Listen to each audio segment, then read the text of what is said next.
Então vamos começar nos perguntando e ouvindo essa resposta vinda do nosso coração, na intimidade do nosso coração. O que é para mim ser rico de verdade?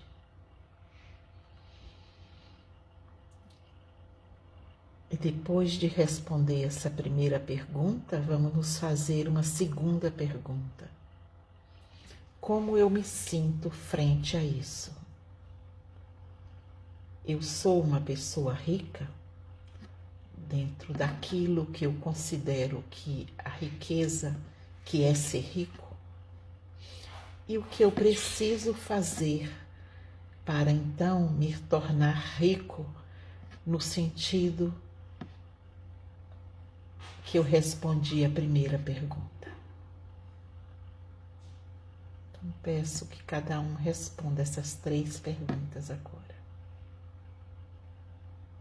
O que é ser rico? Como eu estou frente a esta riqueza e o que eu faço para me tornar rico? No sentido daquilo que eu descrevi como sendo o que é ser rico. Responder a essa pergunta em verdade pode movimentar a nossa vida de uma forma inimaginável. Essa pergunta pode ser respondida ao longo da história humana de formas muito diferentes. E a forma com a qual respondemos essa pergunta nos daria uma observação da evolução da consciência humana. Se perguntássemos a um homem da caverna o que era ser rico, certamente ele diria: é ter acumulado muitas peles de animais para o inverno, é ter flechas poderosas para caçar, é conhecer a trilha dos animais. E se fôssemos caminhando com esta pergunta ao longo da evolução cultural do homem, a única coisa que mudaríamos com a evolução cultural seria a troca de peles por casacos, de flechas por espingardas, trilhas na mata por concursos.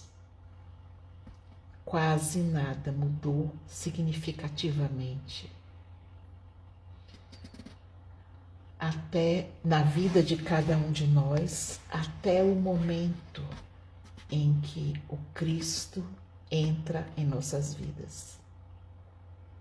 Mesmo o Cristo tendo vindo para a humanidade há 2000 anos atrás, ele ainda entrou de forma muito leve na vida de cada ser humano presente na humanidade. Porque quando Cristo entra, ele muda o conceito de riqueza.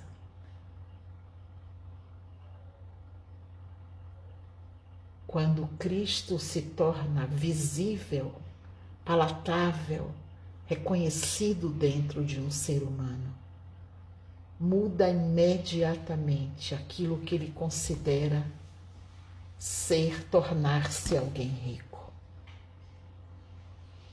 E esta grande mudança aconteceu de forma ainda bem leve na vida da grande maioria das pessoas. A grande maioria das pessoas mudou este conceito apenas no sentido cultural. Enquanto o homem da caverna se sentia rico se tivesse uma caverna para acomodar seus filhos, o homem moderno se sente rico se ele tem uma grande casa, se ele tem trilhas para ganhar o seu sustento. Ainda é raro encontrar na Terra um ser humano que possa dizer: eu sou rico da presença de Deus. Quando este conceito é mudado, tudo muda na vida daquele ser humano, porque a sua evolução interna em direção ao Cristo passa a ser o centro. E sendo o centro a sua evolução em direção ao Cristo, tudo o mais virá por acréscimo. Ainda encontramos poucos exemplos reais de pessoas que conseguiram já neste século fazer essa virada. A grande maioria das almas buscadoras, que são as candidatas para isso, ainda vivem nesse meio termo de namorar com Deus, mas de alguma forma ainda servir a Mamon, colocando a grande parte das suas energias voltadas para acumular coisas materiais. E aqui chamamos de material não só os bens fixos, mas também os bens móveis, os bens anímicos, os bens do pensar, do sentir, do agir, ou seja, tudo aquilo que deixaremos na Terra. Se olharmos em volta, e peço que façamos isso, as pessoas que transitam no nosso raio de movimento na Terra, será que encherá a nossa mão esquerda, a mão do coração? Será que ela encherá de pessoas que já conseguiram de fato colocar no centro o seu encontro com o Cristo interno e o Cristo externo, e que por isso já podem desfrutar da nova lei que também foi anunciada? Olhai os lírios dos campos, eles nem tecem nem fiam, mas nem Salomão na sua glória se vestiu com igual beleza. Colocar o Cristo no centro não significa não trabalhar, não ser operoso. Significa priorizar acima de tudo, inclusive no trabalho, nas relações, tudo aquilo que lhe conduz a um passo a mais na relação, no desvelamento, no aperfeiçoamento do Cristo interno, que é uma expressão do Cristo exterior. É tão sutil essa mudança. Precisa ardentemente desejar se ver para compreender as pequenas armadilhas que aí operam. Por exemplo, cada vez que eu tenho medo, cada vez que eu deixo o medo me conduzir, e às vezes de forma muito sofisticada, com altos planejamentos, eu estou rodando o meu campo mental num homem pré-Cristo. E essa mudança, ela é tão delicada, não pode ser feita às pressas. Ela é tão delicada que ela precisa ser feita ponto a ponto, para que ela não se torne algo grosseiro exterior, que caricatura esse movimento profundo de entrega e de conexão. Peço a cada um que esteja ouvindo ou venha ouvir esta reflexão, que olhe para o seu interno agora, com os olhos de quem deseja aperfeiçoar um pouco mais. E se pergunte: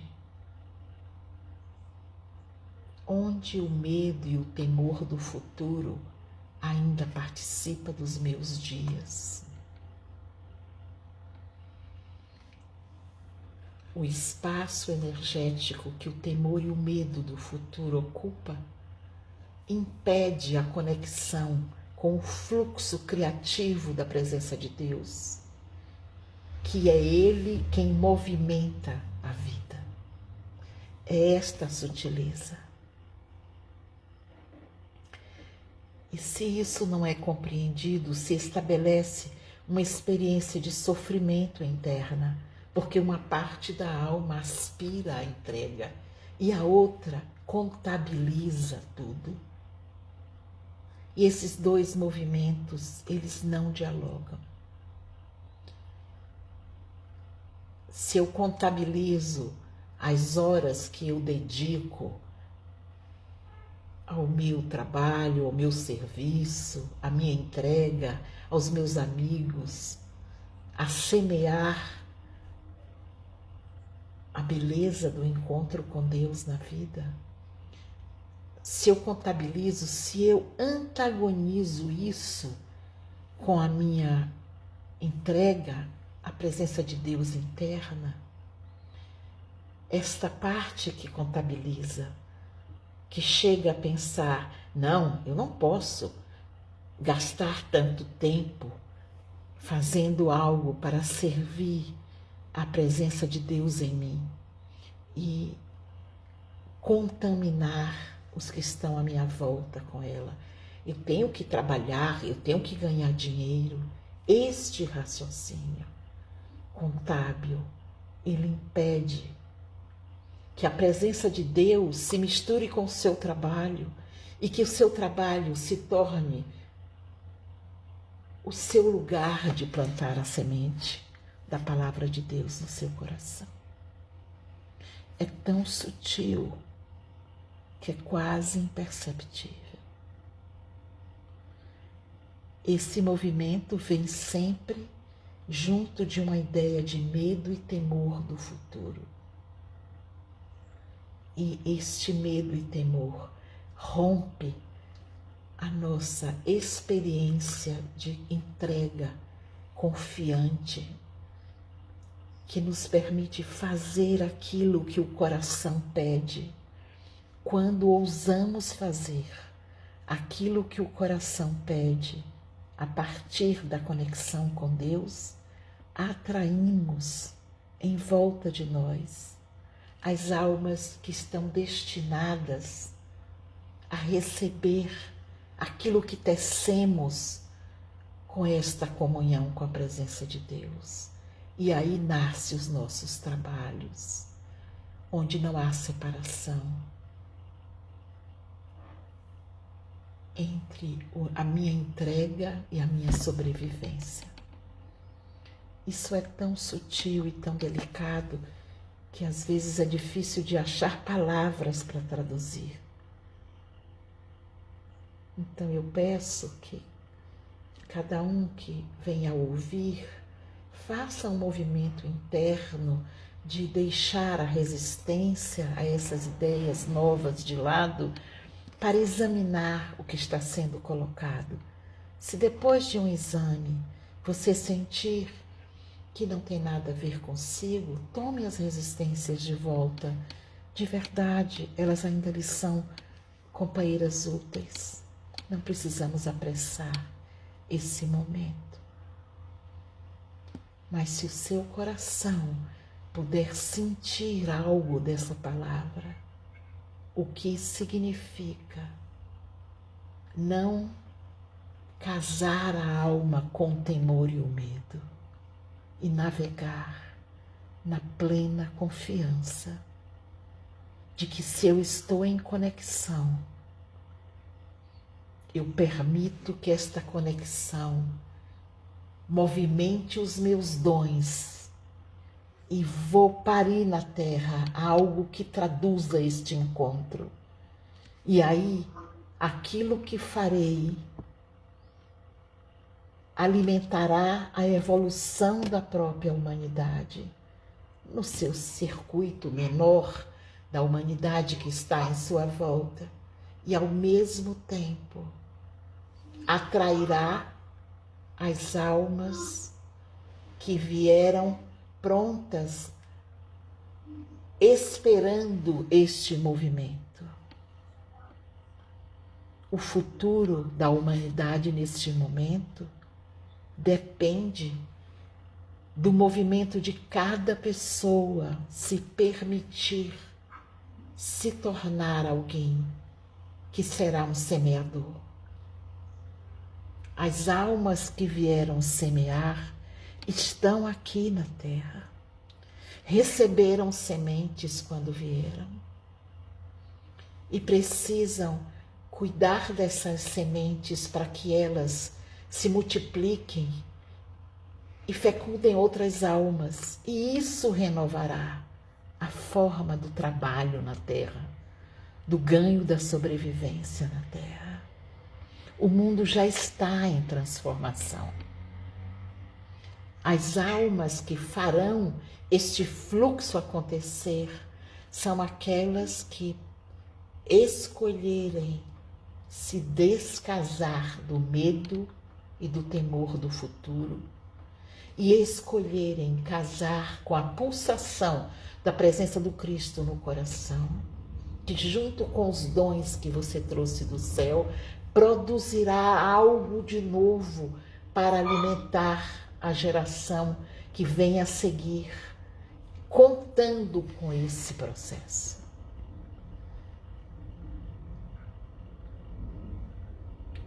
Eu sei que isso pode parecer algo pouco palpável,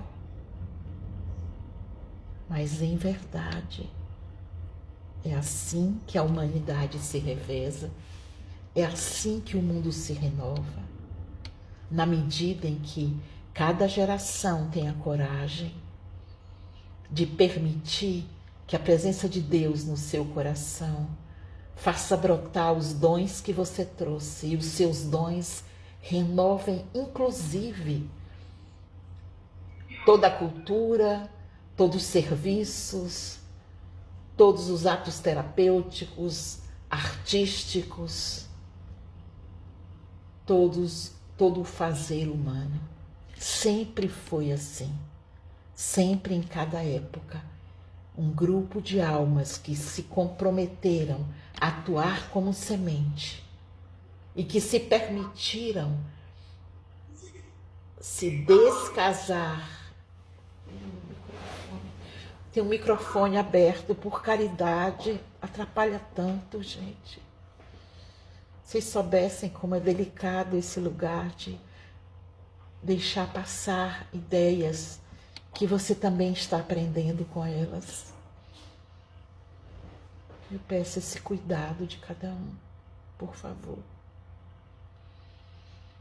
E hoje é a segunda vez que isso acontece.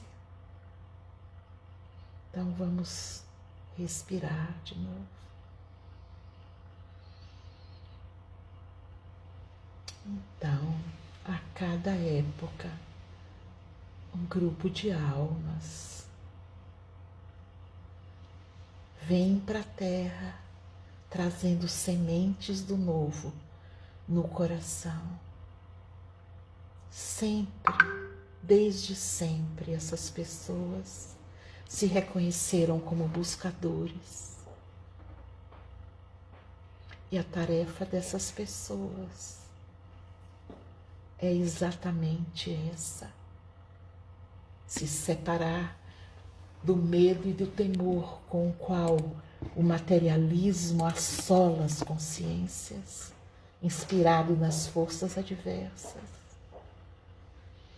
e permitir com que o coração possa se casar com a confiança e a intimidade com Deus, que então fertilizará essas sementes e farão brotar daí algo que renovará a terra. Não importa que seja uma pequena renovação, na sua família. Não precisa ser nada grandioso. Precisa ser apenas o florescer da semente que cada um trouxe. O tamanho desse florescimento não depende da pessoa. É o mundo espiritual que decide o quanto e o onde essa semente que fertilizou crescerá e multiplicará. A tarefa de cada um, que é guardião de uma semente, de uma renovação, pode ser na arte de ser mãe, na arte de se alimentar, de cuidar do seu corpo, de cuidar da sua casa, ou pode ser de cuidar do Estado. Pouco importa.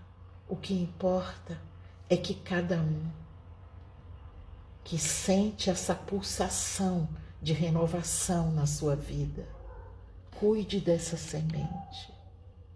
Cuide de não deixar ela ser abafada pelo temor e o medo da vida material, que toca quase que terror para a maioria das pessoas e faz com que elas se afastem daquela promessa que ela viveu na meia-noite cósmica, que se cada um puder se manter fiel, os anjos cuidarão do desenvolvimento daquela semente e os anjos trabalharão para que aquela semente desenvolvida se torne numa forma de renovar um aspecto da vida humana e se torne um trabalho, inclusive, que possa prover a sobrevivência. O que é esperado de nós, então? Fidelidade a si mesmo, esse que na meia-noite cósmica escolheu ser guardião de uma semente de renovação da vida no planeta.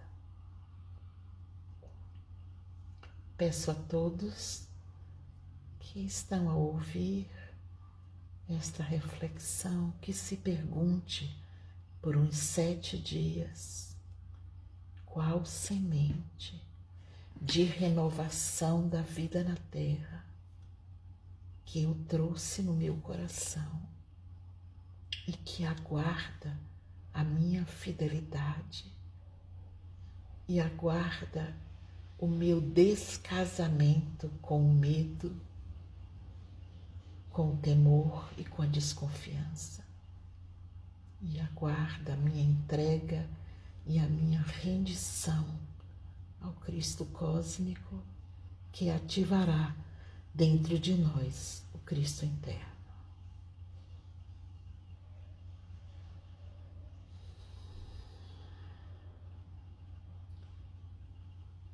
Que o manto da luz branca, do amor divino, cubra cada um de nós nesse mês, criando um sacrário protegido para ousarmos fazer esta pergunta em profundidade, para que os anjos possam sussurrar nos nossos ouvidos suas maviosas respostas.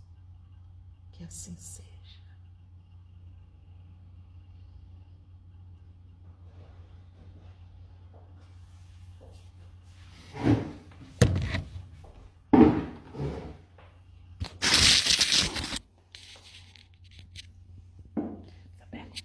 Essa pergunta,